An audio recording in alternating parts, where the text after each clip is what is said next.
told you last time. Yes.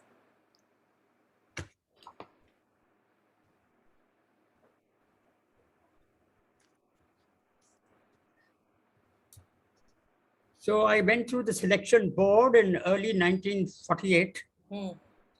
after being convinced in Ranchi by the army commander who was General Nathu Singh. Okay. I've spoken about him earlier, a very brilliant officer and Lieutenant General he was. And he's a great friend of my father. My father was the head of his medical department as a Major General. Hmm. And they convinced me that now that your brother Somnath is no more, Hmm. and your other brother, Surinder Nath, who's a captain still in Pakistan, hadn't come out from there. Right. So you'd be a bit of a fool to push off to Britain to do higher studies and be an aeronautical engineer.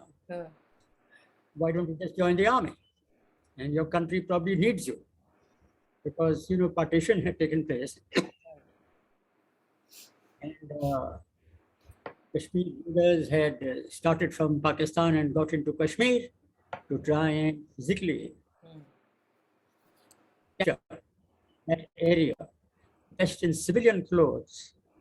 The tribal Lashkars from the northwest frontier of Pakistan, mostly Afghan tribesmen, who entered Kashmir and they raped and looted and cut all the fruit trees, more to destroy the economy and have their revenge on a very successful area of India, rather than to help their Muslim brothers there to reach a better stage of life. Hmm. They were led by Pakistani officers, Hmm. and my brother was killed at Badgam. I described that situation to you last time. Right. After a 6 or 7 hours battle, where his company managed to kill, they were outnumbered by about 7 to 1, managed to hold out for 6 or 7 hours before their ammunition finished, and a few of them had to withdraw. And this position in Badgam was recaptured by the Command Battalion, another Command Battalion, after 2 3 days, and they recovered the dead bodies. So we got his ashes in Ranchi, and with due ceremony, these were put away. So I decided to join the army, and I went to the selection board, and I was accepted immediately because the selection board was lasted about 10 days, and it was not only to test your physical capabilities, Hmm. but also your adventure capabilities, Okay. your methods of discussion in a group of people Hmm. about subjects which you perhaps did not know much. Hmm. We're all 17 years old. Hmm. And I must say that my colleagues in the selection board, many of them failed, many of them got through. Yeah, but I must say that the standard of young Indian youth Hmm. at the age of 17 was very high. Okay. They had been through a lot of trauma Hmm. because of partition that didn't reduce their mental and capabilities of thinking, which makes a human being run. You see, Right. how you think and how your mind functions. Right. So there were people, all of them. Plus, there were group testing obstacles that you had to cross. Now, Okay. many of these obstacles in the selection board, I must inform you, are not capable of a solution. In the way they're very difficult. Okay. For instance, you have 2 logs of wood and there is a area marked off as a river, Ah. tree on this side, and you've got some ropes and you've got some pulleys and say now you get everybody across this river, Okay. which you cannot ford because there are crocodiles and things inside. Hmm. You do all sorts of measures to try and get across to the other side. Some people are very bold, and so was I. Hmm. You do all sorts of physical techniques to get across. And since I had come from RIMC, Ah. that capability perhaps I had more than the others. So I got very good marks, I think, Hmm. because I managed to cross that selection board perhaps near the top. Hmm. Other of my friends who might, you meet others, you make friends with them, but many of them failed. That was the selection board. Then we reported to the Indian Military Academy in Dehradun, uh, Prem Nagar of Dehradun. It's a district little beyond the town. And we were made what are known as junior cadets. You don't wear a uniform. You wear a white shorts and a white shirt. You don't have the IMA blueberry, very easy to put on top of your head. Right. You have a sort of a canvas-made khaki looking, looks like a chapati really, to wear, and you look like an idiot because you're wearing that. Fitted on your head like that. And orders there were that within the first 4 days of your arrival, you have to go to the barber shop. Okay. The hukam was that you put on this very here, this chapati looking thing, and everything so that is shaved. Then you take it off, and the hair on top is made 1/4 inch. Okay.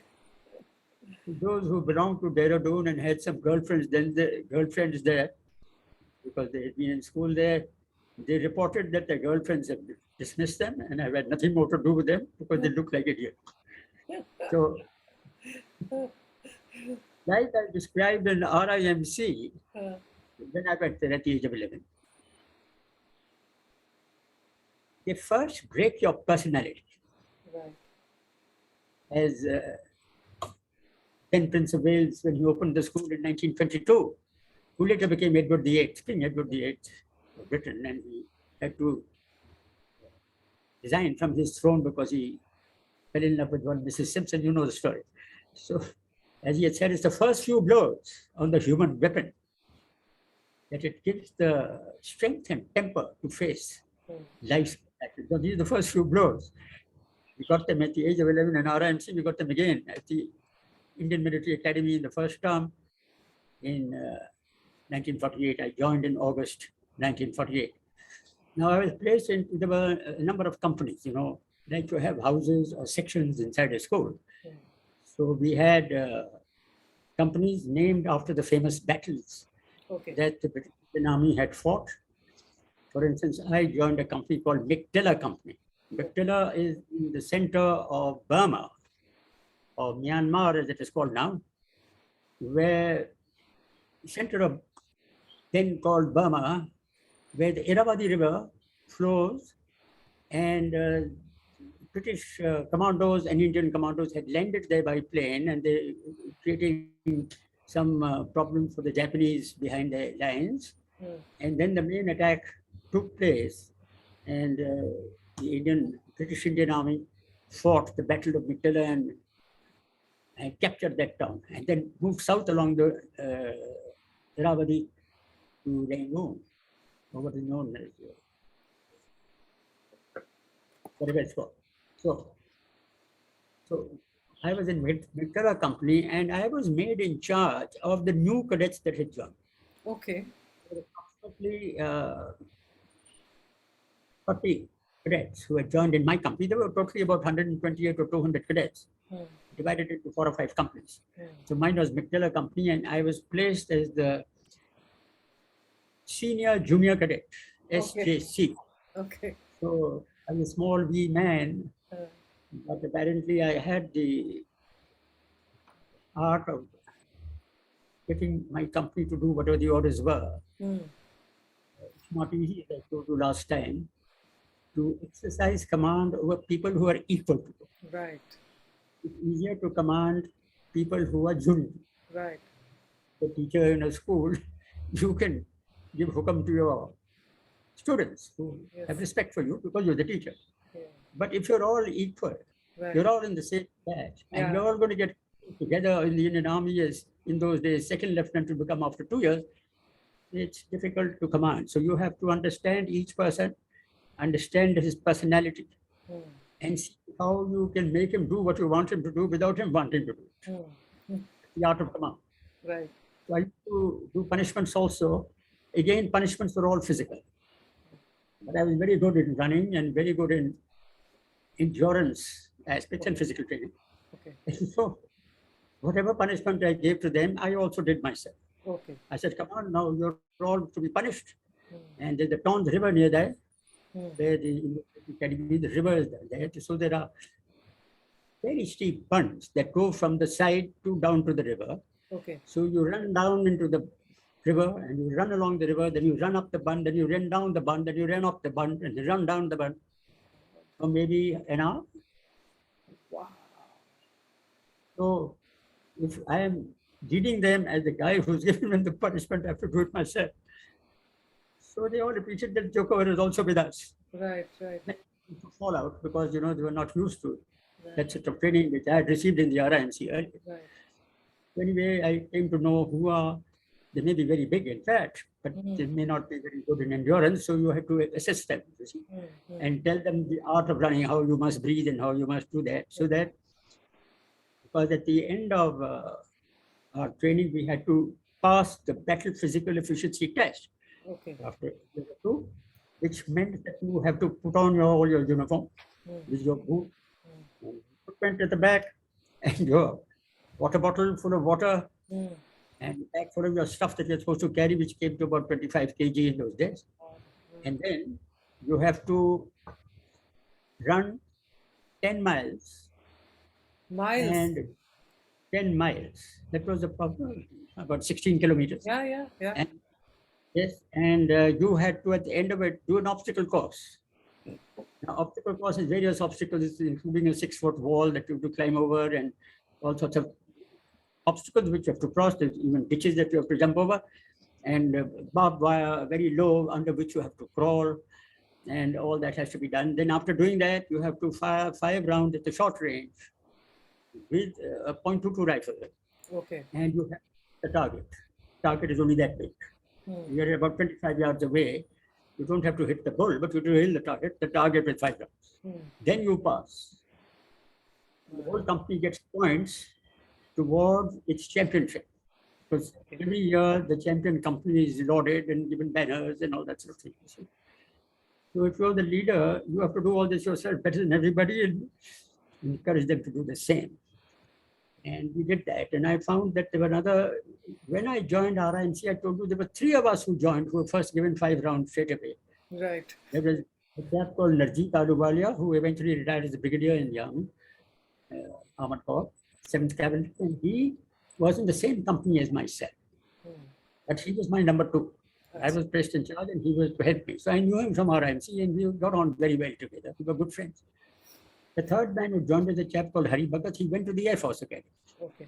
So he wasn't with us. That we had a number of people from RIMC who were there already. In fact, course above us, who the senior course used to bully the junior course. So you were walking around and you didn't say sir, or you weren't smartly turned out, you didn't spring to attention when the senior cadet passed by, then he said, all right, you go running around that place, you do 10 front rolls or back rolls or whatever, all physical, which developed your endurance and your physical body. Now we see girls will be joining, so they'll have to go through the same. And I'm sure they shape up very well because really speaking, we are very happy of the difference between a man and a woman. But the fact is the woman is as determined as the man. And so got a determined mind, Right. do physically and mentally do whatever anybody can do. Right.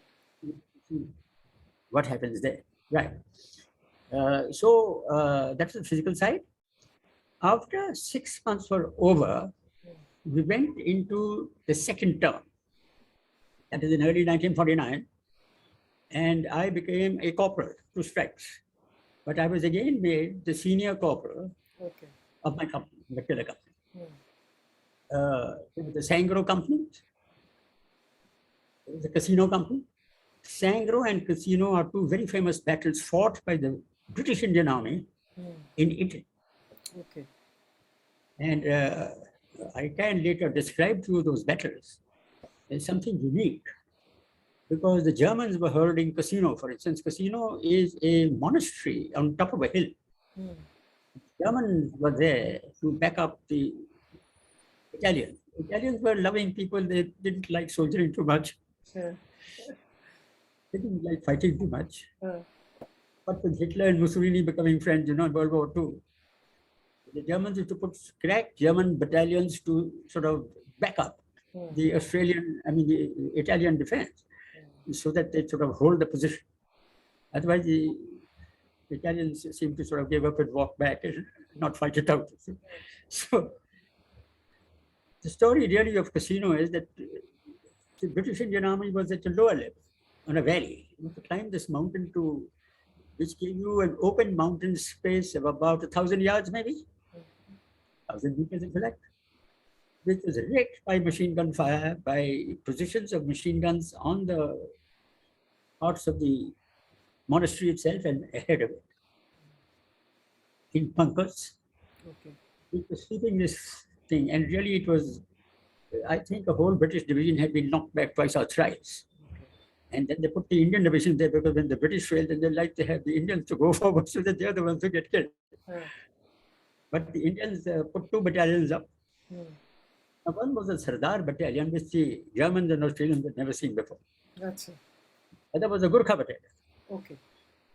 So just to give you a part of that story, early in the morning, the Germans realized that the British units have gone back and some new 2 battalions have come to the front line below them in the valley. And that's there where they were hidden.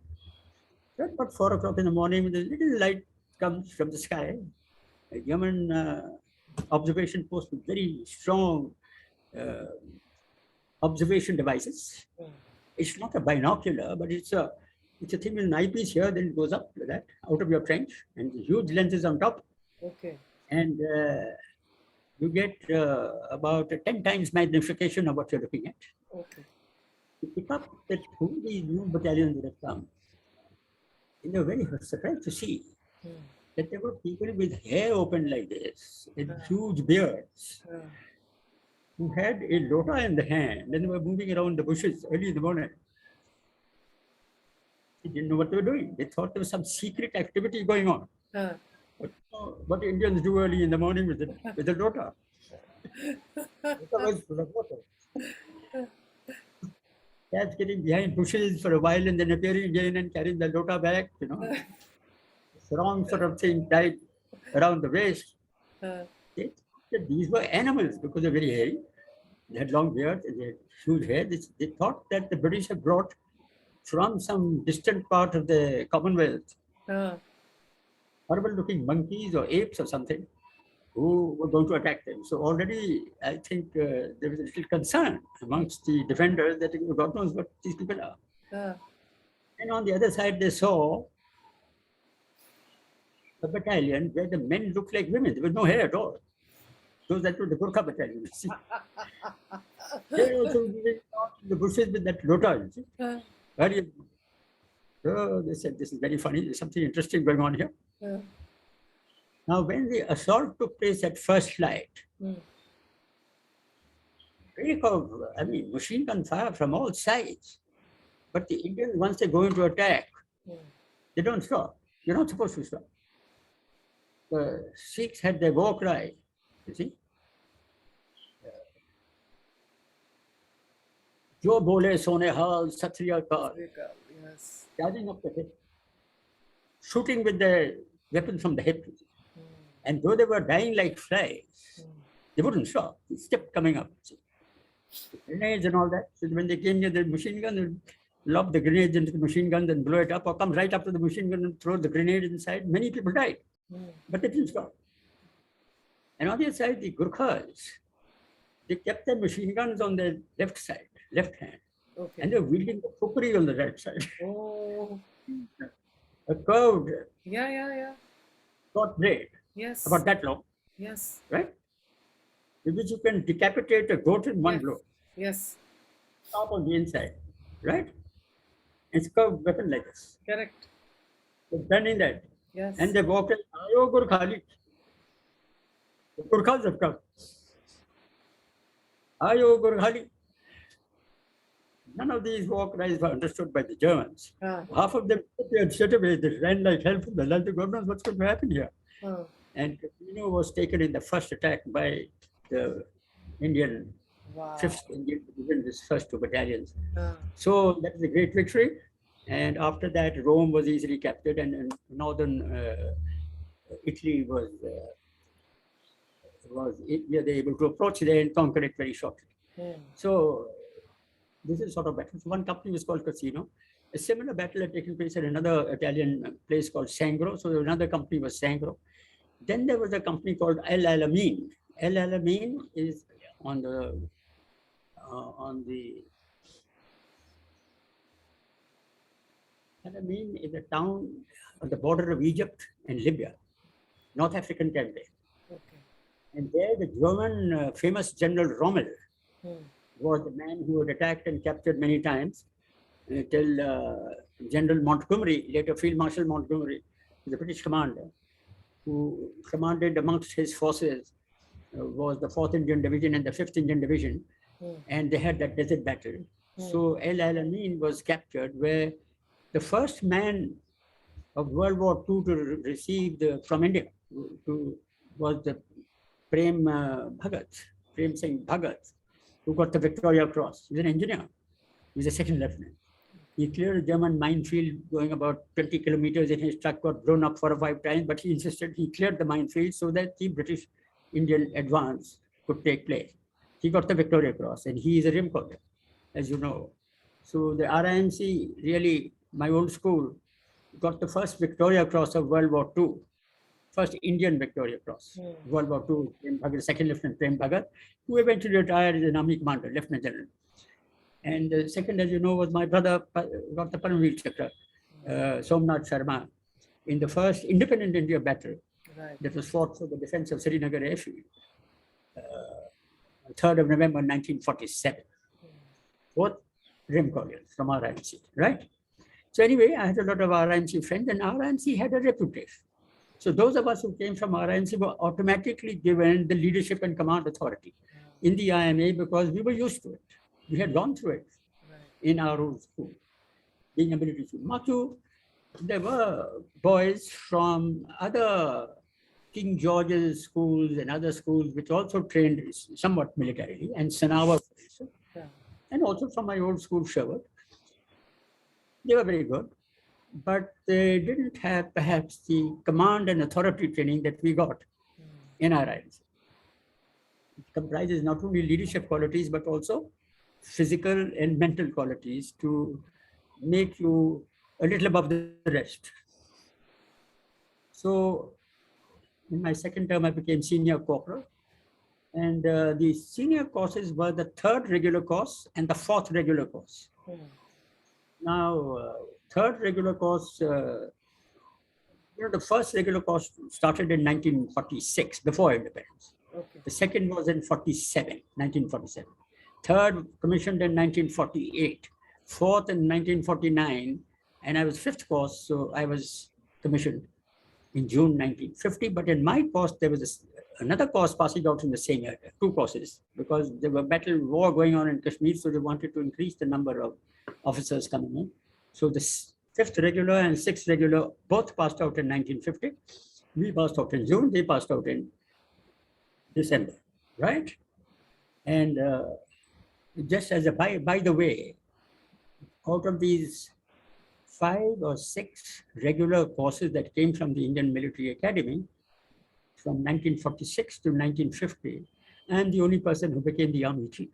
Sort of the 5th regular course. When we joined the academy in 1948, those cadets who had passed out in 1946 from the first course and 1947 from the second course had come as our instructors. They were second lieutenants, but they were allowed to wear a captain's rank, and they came as our instructors because there was a shortage of instructors in the army. That's because the Muslim Pakistanis had left for Pakistan, and the British officers had left the Indian army for back to UK. With the result, there was a shortage of Indian army officers. So there were not enough well-trained officers who were considered competent enough to train young cadets. So they take the older courses who had been commissioned 2 or 3 years. They came as our instructors. They were very smart. Many of us joined certain units because of the smartness of those young captains who were our initial leaders. Of course, the company commander was the lieutenant colonel who was very experienced in World War II. And I, in McKellar Company, had a very famous man called Srikant Kurla, S.K. Kurla. He was considered by the British the best company commander in World War II against the Japanese.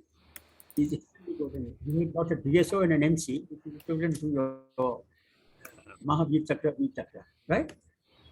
In Nushaira company, the company commander was, Nushaira was another battle that we had won in Kashmir. Nushaira was a Kashmir. So Nushaira company commander was also a man who'd come up from the ranks, but he had IOM said that Indian Order of Merit and Indian Defense Services Medal. He was from the ranks. Hmm. And he had become a lieutenant colonel Hmm. and very good officer. So we had very good commanders, very experienced battle. Our commandant of the IMA was a Major General, Thakur Bhadev Singh. He was known, he had done courses in America and he was known as the black Indian general because he's very dark. He's from Rajasthan. He's a very fine officer. And later, General Tamara himself, who commanded the Kashmir operations in 1948 and 49, he also came as a commandant for a short while before we passed out in 1950. So they were very interesting senior officers.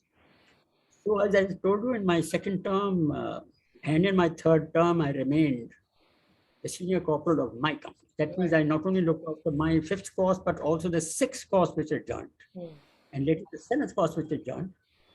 And by the time I came to my last term, which was in January 1950, I became the senior under officer of my company and McTaylor company. And the very close friend of mine from Sangro company, it's called Jagat Vora. He became the wing senior under officer. That means he was the senior most amongst us, amongst the senior under officer. And another good friend of mine who was from Imphal company. Imphal is also in Burma. He's a chap called Menon, Shoki Menon. He was the son of the famous Menon, who was the senior civil servant under Sardar Vallabhbhai Patel, who helped in the States Reorganization Commission of India. So Sardar Vallabhbhai Patel was the Home Minister. This was the civil servant under him, Mr. Menon. And he was the prime mover as a bureaucrat to get all the states, princely states of India, coaxed, coerced, or forced to join the partition took. Also, they get Kashmir Maharaja to sign the accession to India after the partition, because every princely state had the option to join India or Pakistan. So, Sardar Vallabhbhai Patel, who the Home Minister, said that you can't have a state like Nizam of Hyderabad, who's Muslim, and he wanted to join Pakistan, but you can't have a Pakistan person in the middle of India. So he says, well, you join India, otherwise we will encourage you to do so. Moved our armored division into Hyderabad. And within 2 days, we were in control of Hyderabad, and that's it, we signed on the dotted line.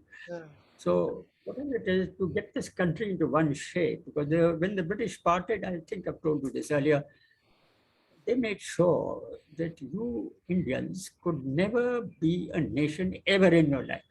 That was the idea. So not only have you been partitioned into two parts, but there were a large number of Muslim princely states who really all wanted to join the Muslim Pakistan. So there was Pakistan to the west of us, the Pakistan to the east of us, that's East Pakistan. Then many of the Muslim states in Gujarat, for instance, and central India, Hyderabad, for example, were, the Maharajas were Muslim. And Mr. Jinnah, I think I've told you this before, he wrote a letter to all these people with the letterhead of the Pakistan government, signed by the President of Pakistan and stamped authentically blank. He says, if you join this country, you write on this piece of paper whatever you want. And that is the key, to encourage them to leave India and join Pakistan. Sardar Vallabhbhai Patel talked to all the gentlemen one by one and also together to say that you don't trust what Mr. Jinnah is doing. The moment you sign this and you join Pakistan, he just tears this up and write a new book of words for you. Don't trust him. So we knew all that was going on as young cadets. They knew something else. Karyapa, General Karyapa, later Marshal Karyapa, became the army chief on 15th of January 1949. Okay. One of the first things he did, because I was still a cadet in the academy, he should write a cadet's prayer. And I've got a copy lying with me even now. That cadet's prayer, a little booklet with 2 or 3 pages in it, which all cadets had to learn by heart. Okay. You have to keep it in the top pocket of your uniform so that you could refer to it whenever you forgot lines in that poem. And anytime when you're being inspected by a senior cadet or by an officer of the academy or by a drill sergeant, who were all British in my time, you could ask to please quote what's in that cadet's prayer. You have to quote ad verbatim. Okay. This prayer said that India is a democratic country. You are going to be leaders of the Indian army. Okay. But please remember, with all the power under your command and amongst the power in your amongst your troops, you have weapons which you can use and which you are going to be leading. Please remember that you are subservient to the elected government of this country. That means because India is a democracy, this is 1949, I'm talking, just before the Constitution of India was written. He says, because India is a democracy, the leadership of this country, which is going to be elected by the people of India, have been authorized to rule this country, and you are ordered to obey that. You will not take orders into your own hands, right? You will obey what your senior commander said, and your senior commanders will obey what the government of India has ordered, provided it is legal, right? Legal orders. So that's one of the reasons all of us were trained to respect the elected leadership of a democratic country. Many people have asked me in later life, why is it that Pakistan was also, the army was also part of the British Indian Army. Right. And surely you and Pakistan had the same sort of training under the British Raj. Why is it that they took over rule of their country in 1958 and you didn't? You see? So my answer to that was that one, right from cadets, we were trained to respect the democratic leadership as elected by the people of India. We are ready to take orders of our superior officers, who in turn had been enjoined to obey the directions Right. of the elected representatives of the country in the cabinet, right? Also, that we had a lot of respect for our initial political leadership, that Jawaharlal Nehru, Mahatma Gandhi, Sardar Patel, and all these, Muhammad Salam Azad, very high-class men who had been fighting for independence for almost 60, 70 years before that, before you got your independence, who had sacrificed much of their life and much of their wealth and much of their comfort and ease for the sake of getting independence in this country. So we had a lot of respect for that. That because most of our senior officers were trained in the British style, and many of our senior officers who became brigadiers and generals on independence had been trained in England. Right. And for example, and they then were attached to a British battalion for a year, and after it came to India as officers, and there were certain units in the Indian army which were Indianized. That means they had more of these Indian officers, the British commander, and we had been led by them. But they were leading the army after independence also, like Karyappa, for instance, and like Thakur Natru Singh and many others, other army commanders. They'd all been trained in England. But what the British didn't realize is that all these gentlemen were Indians at heart. They were trained like British officers, but they were Indians at heart. And with the result, they were all pro. I had explained to this point to you earlier also. That is that why Indian Army was faithful to the country as a democratic entity, whereas Pakistan, Burma, Ceylon, others who were also in the British were different. The military took over. See? Unfortunately, the politicians were not a very high standard. Okay. Pakistan, for instance, when Yeah. Jinnah died after 1 year, Liaquat Ali Khan and all were rebel rousers. I mean, they were not statesmen. Liaquat Ali Khan was assassinated in 1950. I've told you that earlier. And he's the chap who said that kill every Sardar and every Hindu, otherwise they'll rule this country also because they're too clever. Right. So that's not the way to go. And then they became Islamic. What's the idea here? To control a nation through religion. But we've seen in world wars all over the world from centuries, it's not religion which controls the nation. Those crusades have finished long ago in the 12th and 13th century. It's not religion which binds human being, it is perhaps culture and the way of life that you have in a country that binds you. Right. And the type of leaders that you have which binds you to the soil to which you are attached. I mean, you just happen to be born here. That's why you're Indian. If you're born in America, you're to be an American, isn't it? So because you're born here, I think you're very lucky to be born here because people born on this earth have a very good philosophy of life, which I think the whole world has to learn eventually, and I'm sure they will in due course of time. All right, it's a free earth. Everybody can think the way like. It's not religion which is going to run your country and your life. So you can say most of the wars have taken place in Europe and other places. Christian versus Christian, Catholic versus Protestant, and now in Ukraine, Orthodox Christianity against Protestant Christianity. I mean, it's just greed and lust of a human being that causes war, right? So in the Indian Military Academy, we should discuss all this. We had current affairs subjects, which were very important, and we were studying everything that happened in the world. We had to read your newspapers, you had to answer questions, and try and develop a mind of your own.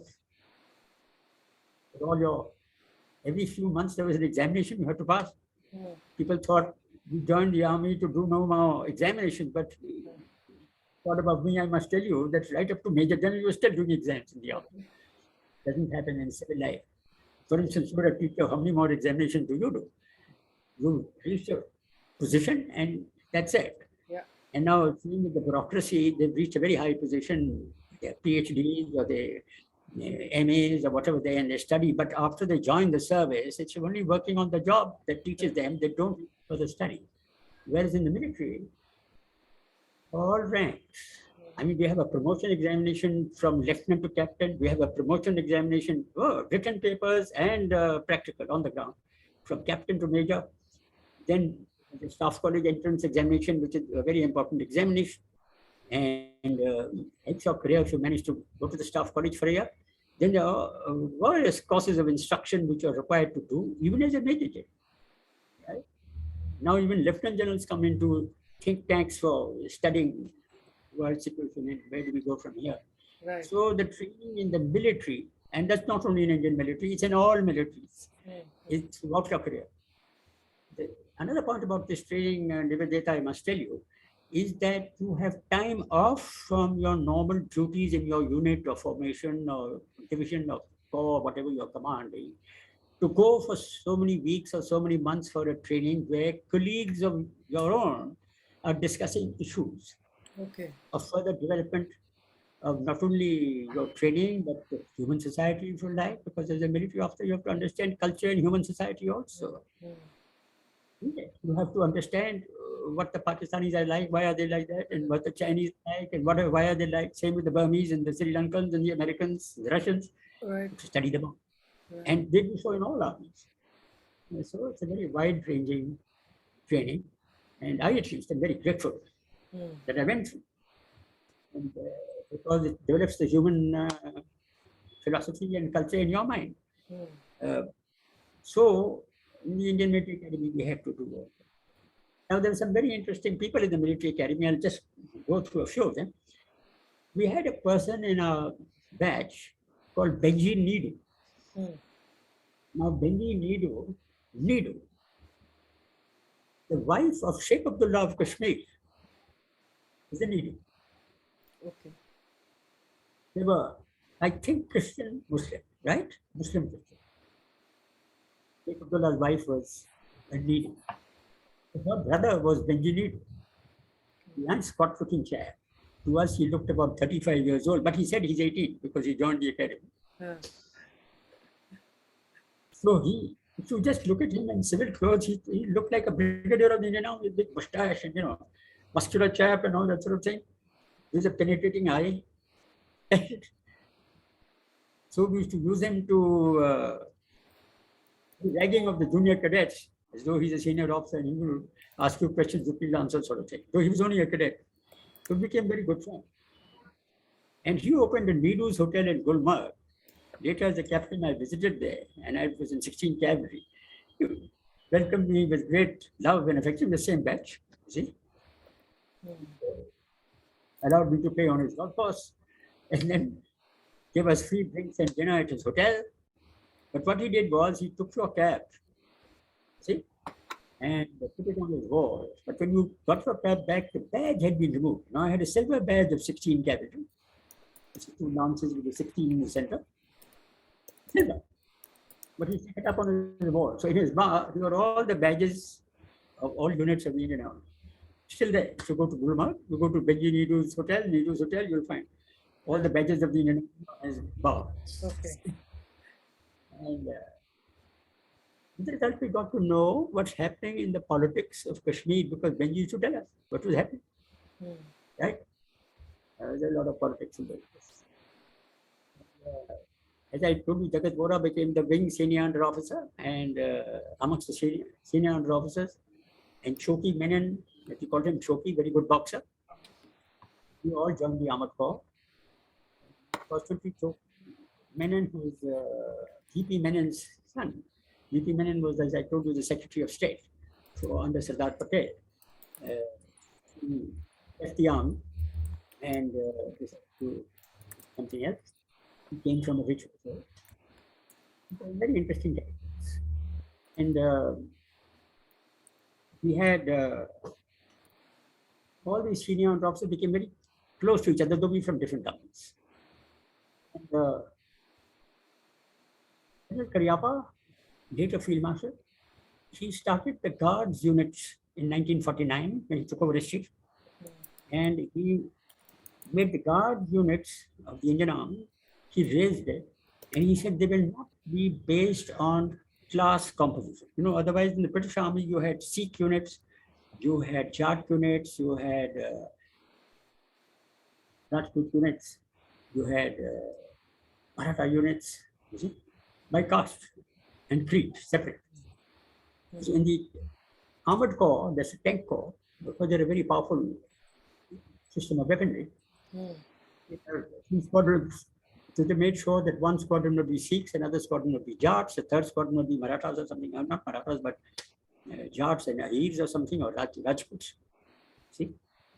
The reason here is that if there's a revolt, like there was in 1857, see, the British are very anxious about Indians revolting. So, if people with tanks, guns, and ammunition revolt, then they made sure that one class was able to control the second class. Right. That means you encourage, let us say, the Sikh classes to control the Jats in case the Jats are revolting, and vice versa. But when Karyappa took over, he first experimented with the Guards Brigade to say that they'll be from anywhere in India, recruited by anyone. So though he selected battalion, there was a Rajput battalion, there was a Jat battalion, there was something and turned into the Guards. Their recruitment was all India. So after a few years, they all became a mixed group. Idea here being that all military units should be mixed. We're all Indians. No caste and creed differences allowed. So a lot of organization and effort has been made to make sure that the Indian Army does not go for caste and creed and religion and things like that. We can follow our religion, but we have to consider ourselves equal. Now in our unit today, I must tell you, I've told you this before. Many of them have all our religious areas in one room. Each wall given to different religions. We go and pray there. And the Hindus are playing with the Muslims, and the Muslims are playing with the Hindus, and Sikhs are playing with us. So Christians go to church, of course, and many of us go to church. Respect all religions. Oh, it's everybody by the first day. All the food that we eat is from the same language. Nobody bothers whether it's halal or jatka or whatever. Everybody eats together, and there's no questions asked. So division of society, I've said this before, is a political view of trying to control the people of India. Right. There's an Indian example for everybody to see that there's no division Yeah. of caste, of creed, right? General, Neither- you have spoken about RIMC, you've spoken about IMA. I'm wondering which parts, they are all educational institutions after all. What aspects of it you think civilian educational institutions can, what lessons can they have from these institutions of The institutions are different in level. RIMC trains you to pass a senior Cambridge examination in those days. yeah, Now a medical medicine are 10 plus 2, yeah, right? yeah, Whereas in the Indian Military Academy, you've already done that. right, So the Indian Military Academy in my time were accepting people who had done senior Cambridge or 10 plus 2. right, Today, they're accepting people who got a bachelor's degree. okay, So their education is already done. So the concentration in the Indian Military Academy is all military training. right, Command, control, authority, drill, physical training, and general knowledge. a lot of it is life skill, right? A lot of it is life skill which our civilian students can do well by learning. No, we do everything. I mean, for instance, in your academics, as it's called, you are passing examinations in various subjects. Right, History, geography, English, Hindi, and cultural aspects, whatever they are, current affairs. Right. Yeah, very important subjects. And Yes. military law. Military law is based on the Indian Penal Code, but it has got certain acts which are very harsh for okay, punishment. okay, For instance, disobedience of command, you can be shot on the battlefield, okay, right?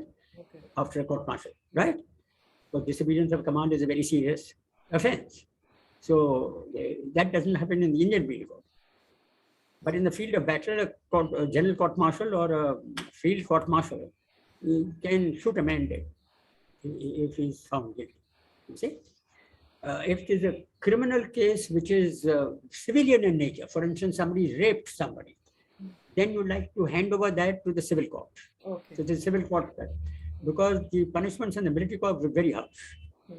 In fact, the Supreme Court does say to us that your court-martial procedure has to be reviewed Okay, by the Supreme Court because you are very harsh. okay, And at least when I was chief, I didn't allow the Supreme Court to intervene. They waited for me to retire before they brought this rule in that court-martial proceedings have to be reviewed by Supreme Court in case the accused wants to take the case up. There are military tribunals established now.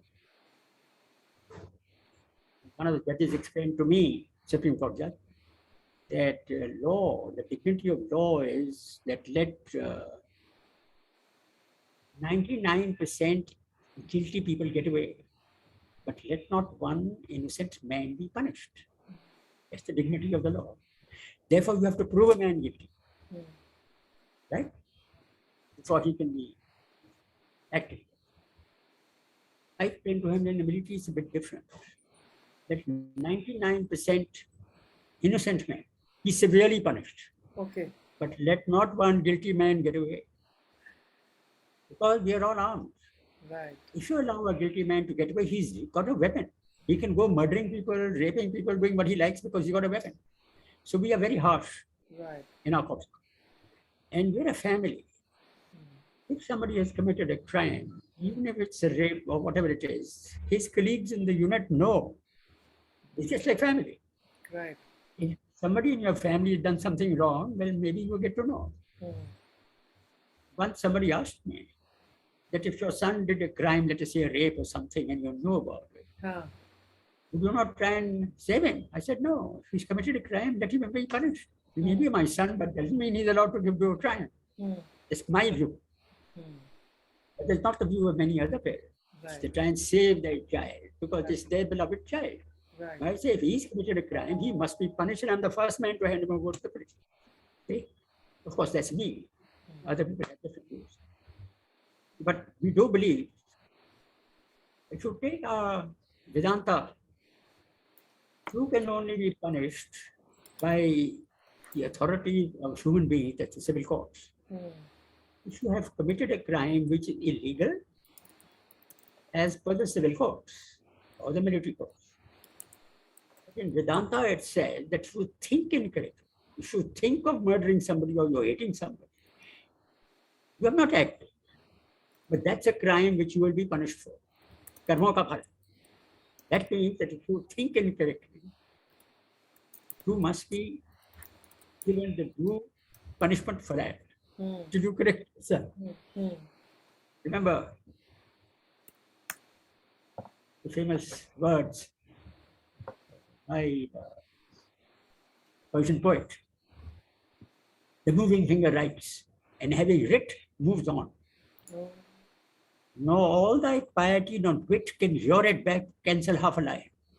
No, all thy tears can wash out a word of it. Umar Khayyam. So somebody asked this man, whose is this finger which is writing? The moving finger writes. He says, it's your finger. You are writing your future. You do a wrong thing, you have to be punished. If not by the laws of the land, then the laws of God. Right? Or the laws of karma ka phala. Now there's another quotation I'll give to you before we sign off. There's a chap called Henley, he's a British poet. He writes a poem called Invictus. I'll only quote the last couplet. It matters not how straight the gate. The gate is the gate to heaven. Straight is the narrowness, like the Malacca Straits, for instance, which you have in the sea, where the land comes close and is straight. Right. Ships have to be very careful in their navigation because they can be grounded on the land on either side. It matters not how straight the gate, how charged with punishments the scroll. The scroll is St. Peter at the gates of heaven. He has a scroll, where all your faults and all your sins have been recorded. And he will not let you get into heaven unless you are answerable to all those crimes or other activities that you've taken. Otherwise, you go to hell and burn like hell. Right? It matters not how straight the gate, how charged with punishments the scroll. I am the master of my fate. I am the captain of my soul. Now, if you look at Vedanta, Vedanta says that your soul is God. How can God punish and send you to hell when this is himself? I mean, inside the mind of every human being, the soul. And the soul is a part of God himself, according to Vedanta. Right? You can't be punished. But if you do something wrong, automatically the fate takes you there. Yeah. That's what Henley is saying. I am the master of my fate. I am the captain of my soul. Yes. To lead yourself on the straight and narrow path, it's up to you to control your five senses and go along the straight path. If you go this way or that way, you will be punished, if not by the civil law in your land, by your kudrat, by your fate, because the moving finger has written that, and it can't be lured back. You have to be punished for it. So in your lifetime or future things, certain bad things may happen to you, which you have to bear. So that is philosophy. Anyway, coming back to the army, that was the IMA. I think I've covered enough of it. I passed out as a senior under officer. I got the gold medal for tactics and leadership. This was Rajputana Rifles, is a regiment of the Indian Army. They had instituted this gold medal for the first time in 1950. So, senior under officer Vishwanath Sharma got the first Rajputana Rifles gold medal for tactics and leadership. That was because we had an exercise called Chindits. Now, Chindits was the group of commandos that were sent by glider across the Burmese, Japanese fronts into the middle of Burma in the Irrawaddy River. They were landed by gliders and they fought battles there. So it's a very good, it's a Claude Wingate, who was commanding that, who was the brigadier. And some of those officers very top class. Our staff college in Wellington was started by a chap called Lentain. He became a major general. Lentain, he was a lieutenant colonel under Wingate in this commando operation, very highly experienced in battle behind the enemy lines. So that was the commando groups, supposed to be very good gentlemen. They have to have high character and conduct, and at the same time, tremendous physical and mental capability to carry out battle of this nature. So this tie that you've got here, this is the Indian Military Academy tie. It's red and gray, blood and sweat. If you work very hard, if you sweat in peace, there's less blood in war. If you don't sweat in peace and train yourself hard, that's your fate, blood. See? Blood and sweat. So they train you like that. That's in the Indian Academy. There's a army chief, Lord Chetwood. The main convocation hall in the Indian Military Academy is called the Chetwood Hall, still called. Okay. He was a British Indian Army chief in 1932 or thereabout, when the academy was open. He said certain words on his opening. These were these: the safety, honor, and welfare of your country come first, always and every time. The welfare, safety, and honor of the men you command come next. Your own ease, comfort, and safety comes last, always and every time. These words are written in gold letters 6 inches high in the Chetwood building. The stairs coming down there, it's written there. Every cadet reads these before he passes out as a second lieutenant. Okay. So leadership is first your country, which you must do everything. Second, the people under your command. You last. You don't do anything for yourself. That is leadership. You have to sacrifice for everybody else. That is leadership. In the field of battle, other countries may not do it. In India, the officer leads attacks. Right. The second lieutenants, captains, majors, they lead the attack. Right. They're the first ones to get killed. We have the highest percentage of killing of officers in the Indian Army as compared to any army in the world. For instance, there is one officer in 100 men, company 1. Right? So the ratio here is 1 to 100. Now we've got a second in command also. So let us say 2 officers in 100. But the rate of death is 8 officers in 100. See? Okay. So this is leadership from the front. Right. Now, yes, you have to be a second lieutenant, you have to be a captain and major with the troops before you ever reach a senior rank. Not that you become a general and people say, oh, he's a general, big shot. Big shot only starts from being a small shot. You have to go through the middle. Right. It's a very slippery slope.